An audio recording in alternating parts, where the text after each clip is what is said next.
Pela terceira e última vez, Daniel fez uma declaração importante de como Deus iria humilhar o orgulhoso e teimoso monarca até que este estivesse pronto a clamar: "Eu pequei e deturpei o que era reto." É um aviso severo e solene aqui para todo e qualquer que perverte os caminhos de Deus. Às vezes, Deus usa meios drásticos para humilhar um coração orgulhoso. Vamos continuar agora com o versículo 18 até ao 26, no capítulo 4. E aqui veremos a revelação do sonho de Nabucodonosor. Depois de contar os detalhes do sonho, o rei chamou Daniel para interpretá-lo. Levando em conta novamente o fracasso dos intérpretes oficiais e sua confiança na habilidade de Daniel, o rei esperava más notícias. Acho que o rei sabia que desta vez a coisa não era boa. Depois de ouvir o sonho, Daniel ficou perturbado. O texto diz que durante 1 hora ele permaneceu em silêncio. Ele compreendeu o significado do sonho, mas foi difícil comunicá-lo ao rei. Não que ele não tivesse coragem e convicção, porque ele havia demonstrado isso quando foi chamado para interpretar o sonho da estátua no capítulo 2. Mas agora ele deveria ser o portador da notícia trágica e terrível do que iria acontecer com o rei. Eu posso imaginar toda uma cadeia de pensamentos que ocupavam a mente de Daniel naquela hora. Não é fácil para nenhum homem de Deus ser o portador de más notícias. Nabucodonosor percebeu que Daniel estava ansioso e queria saber a verdade o mais rápido possível. Ele quebrou a longa hora de silêncio com estas palavras no versículo 19. Falou, pois, o rei, dizendo: "Beltesazar, não te espante o sonho nem a sua interpretação." E Daniel respondeu: "Senhor meu, seja o sonho contra os que te têm ódio, e a sua interpretação aos teus inimigos." Em outras palavras, Daniel estava dizendo: "Eu gostaria que as calamidades do sonho caíssem sobre os seus inimigos." Bem, repetindo a descrição da árvore de Nabucodonosor, quase exatamente como ele havia descrito em seu sonho, Daniel deu a interpretação ao rei. Olhe atentamente para os versículos 20 a 25. "A árvore que viste, que cresceu e se fez forte, cuja altura chegava até ao céu, e que foi vista por toda a terra, cujas folhas eram formosas e o seu fruto abundante, e em que para todos havia sustento, debaixo da qual moravam os animais do campo, e em cujos ramos habitavam as aves do céu. És tu, ó rei, que cresceste e te fizeste forte. A tua grandeza cresceu e chegou até ao céu, e o teu domínio até à extremidade da terra.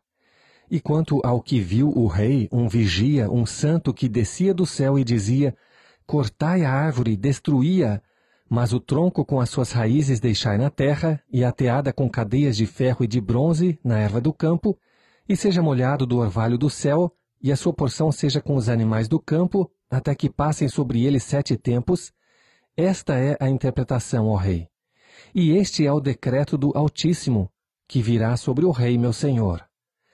Serás tirado dentre os homens, e a tua morada será com os animais do campo, e te farão comer erva como os bois, e serás molhado do orvalho do céu, e passar-se-ão 7 tempos por cima de ti, até que conheças que o Altíssimo tem domínio sobre o reino dos homens, e o dá a quem quer.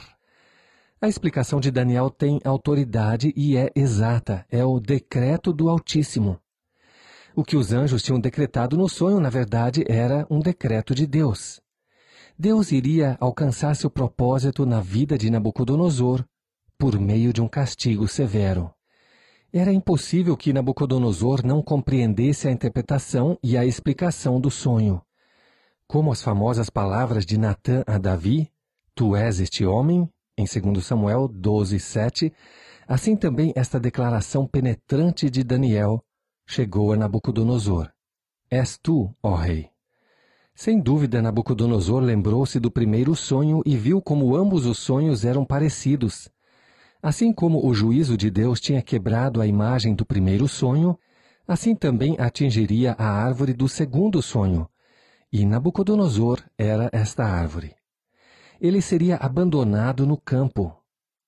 As Escrituras dizem que se passariam 7 tempos, ou seja, 7 anos, como lemos no versículo 23. Nabucodonosor estava prestes a ser destronado. Já que ele havia se comportado como um animal, seria tratado como um animal. O único alimento para o seu corpo seria o pasto do campo. No versículo 27 temos então a reação de Daniel em relação a tudo isso. Portanto, ó rei, aceita o meu conselho e põe fim aos teus pecados, praticando a justiça, e as tuas iniquidades, usando de misericórdia com os pobres, pois talvez se prolongue a tua tranquilidade. Este versículo se destaca entre os 36 versículos deste capítulo. É uma lástima que a maioria dos comentaristas faz poucos comentários ou nenhum comentário a respeito. Li cerca de 40 comentários sobre o livro de Daniel, e existe pouca coisa escrita sobre este versículo 27. Na realidade, é o Evangelho nesta narrativa histórica.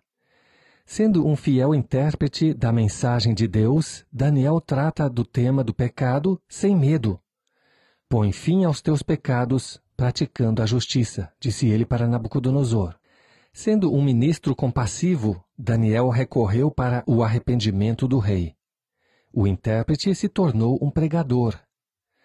Daniel ofereceu o que não tinha sido solicitado a ele: profundo aconselhamento espiritual. É preciso coragem moral para um pregador aplicar a verdade e exortar seus ouvintes como Daniel fez.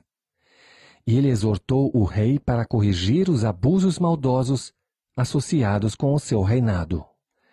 O rei tinha sido parcial em sua administração da justiça, mas se ele tivesse se voltado a Deus e feito o que era certo, Deus lhe teria imputado a sua justiça.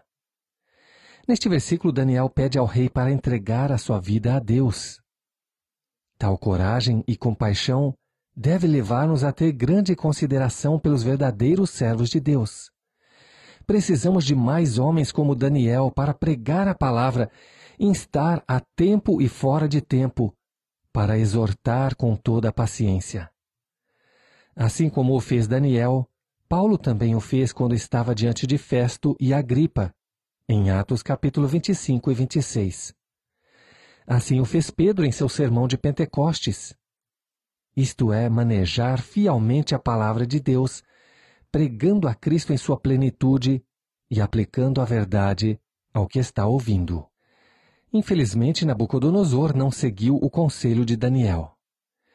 Parece incrível que o rei Nabucodonosor tenha se recusado a ouvir o pedido de Daniel, mas isso é exatamente o que ele fez. O coração humano continua igual desde este acontecimento histórico. Com todas as pregações corajosas e compassivas da palavra de Deus, existem homens que continuam em seu orgulho. A história não nos diz como Nabucodonosor reagiu ao conselho que Daniel deu no versículo 27. Mas, sem dúvida, a sequência mostra que ele não prestou atenção. Devemos enfatizar o fato de que Daniel reagiu admiravelmente à profecia de Deus e à atitude de Nabucodonosor. Não sabemos se o rei ficou ofendido, irritado ou indiferente naquele momento. Mas sabemos que Daniel cumpriu seu papel de um servo fiel de Deus. Nos versículos 28 a 30 vemos a rebeldia de Nabucodonosor. Tudo o que está registrado no capítulo, antes do versículo 28, está escrito na primeira pessoa do singular. Você já observou isso? Aqui vemos então uma mudança, porque a parte que vamos estudar agora é escrita na terceira pessoa. Aqui surge a pergunta: trata-se de Nabucodonosor falando ou é um relato do historiador? Pouco importa se o rei falou objetivamente de si mesmo ou se foi o seu escriba. De qualquer forma, o relato inspirado diz, no capítulo 4, versículo 28, todas estas coisas vieram sobre o rei Nabucodonosor. A reação do rei em relação ao sonho não foi boa. As palavras de compaixão do profeta parecem ter se perdido. Se em seu coração ele sentiu alguma convicção por um momento, esta desapareceu logo em seguida. Deus foi paciente porque ele esperou 1 ano antes de aplicar o seu juízo. 2 Pedro 3,9 nos diz que Deus é longânimo para conosco, não querendo que alguns se percam, senão que todos venham a arrepender-se.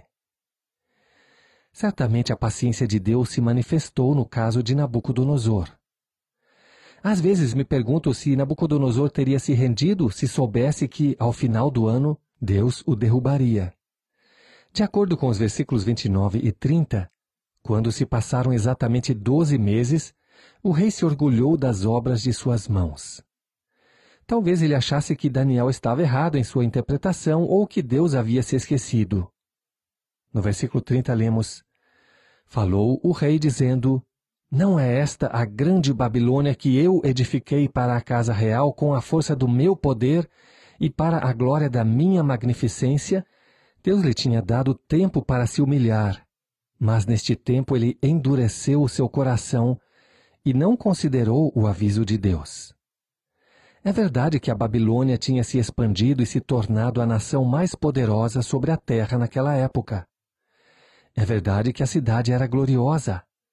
É verdade que Nabucodonosor a construíra, mas seu objetivo era glorificar a si mesmo. E é aqui que a paciência de Deus acabou. Este rei orgulhoso não quis saber que ele estava em débito com o Deus Altíssimo por sua exaltada posição como líder mundial. E ainda mais ele tratou a bondade e a misericórdia de Deus com desprezo. Quando Deus dá um tempo para o homem se arrepender, e em vez de arrepender-se ele endurece o seu coração, o juízo certamente virá. Eclesiastes 8:11 diz: Porquanto não se executa logo o juízo sobre a má obra, por isso o coração dos filhos dos homens está inteiramente disposto para fazer o mal. Nos versículos 31 a 33, vemos a retribuição de Deus. Enquanto o rei continuava orgulhando-se, na mesma hora se cumpriu a palavra sobre Nabucodonosor. Pense nisso. Ao mesmo tempo em que o rei estava se vangloriando, Deus interveio e atingiu este homem com um tipo de distúrbio mental, tornando-o como um animal. Assim que a voz acabou de falar, o rei se tornou irracional. Uma forma de transtorno mental apoderou-se dele, uma doença em que um homem pensa que é um animal e se comporta como tal. Ele pensou que era um boi e se comportou como um boi, e foi tratado como um boi. Atualmente existem aqueles que têm comportamento semelhante por possessão demoníaca. Mas no caso de Nabucodonosor foi juízo direto de Deus, e este estado de demência foi tão acentuado que ele foi deixado fora do palácio e lá ele comia pasto como boi. Bem, eu acredito que este acontecimento histórico é um dos mais importantes e soberanos juízos que Deus pronunciou sobre um ser humano. Cada vez que um homem desafia a Deus e deifica a si mesmo, este homem será julgado. Agora, nos versículos 34 a 37, temos a recuperação notável de Nabucodonosor. E que história emocionante! Estes versículos se sobressaem por sua mensagem de esperança e de força. E aqui está o testemunho pessoal de Nabucodonosor, de sua conversão ao Altíssimo. Segundo o texto, isto aconteceu no final dos dias, ou seja, no final do período de tempo determinado por Deus, de 7 anos. Quando ele ergueu os olhos para o céu, quando ele estava pronto a entregar o seu orgulho a Deus. Levantar os olhos para Deus sempre marca o retorno da razão, pois os animais olham para baixo. Mas o homem foi feito para olhar para cima, e quando olhamos para o Senhor, Deus nos resgata. Olhai para mim e sereis salvos, vós, todos os termos da terra, porque eu sou Deus e não há outro. Isaías 45:22. Bem, o que temos no restante do capítulo? Nabucodonosor louva a Deus pela restauração gloriosa de sua saúde mental e vemos uma verdadeira conversão. Agora, pois eu, Nabucodonosor, louvo, exalto e glorifico ao Rei do céu, porque todas as suas obras são verdade e os seus caminhos juízo, e pode humilhar aos que andam na soberba. Esta é a última coisa que lemos sobre Nabucodonosor na Bíblia. Após a sua restauração e o seu retorno ao trono da Babilônia, ele viveu mais 1 ano. Seu filho assumiu o trono durante os anos de sua loucura e depois o sucedeu no trono da Babilônia. Em Jeremias 9, 23 e 24 lemos: Assim diz o Senhor, não se glorie o sábio na sua sabedoria, nem se glorie o forte na sua força. Não se glorie o rico nas suas riquezas, mas o que se gloriar, glorie-se nisto, em me entender e me conhecer, que eu sou o Senhor, que faço beneficência, juízo e justiça na terra, porque destas coisas me agrado, diz o Senhor. Esse sonho tem uma relação bem definida com a profecia bíblica. O livro de Daniel não é uma coleção desconexa de 12 capítulos, mas sim contém detalhes históricos e lições espirituais a serem aplicadas. O livro tem um claro aspecto profético, como mencionado por Jesus em Mateus 24:15. Os 7 anos de loucura de Nabucodonosor são uma tipologia de um período de 7 anos no futuro, a 70ª semana da profecia de Daniel, que vamos estudar quando chegarmos ao capítulo 9, versículos 24 a 27.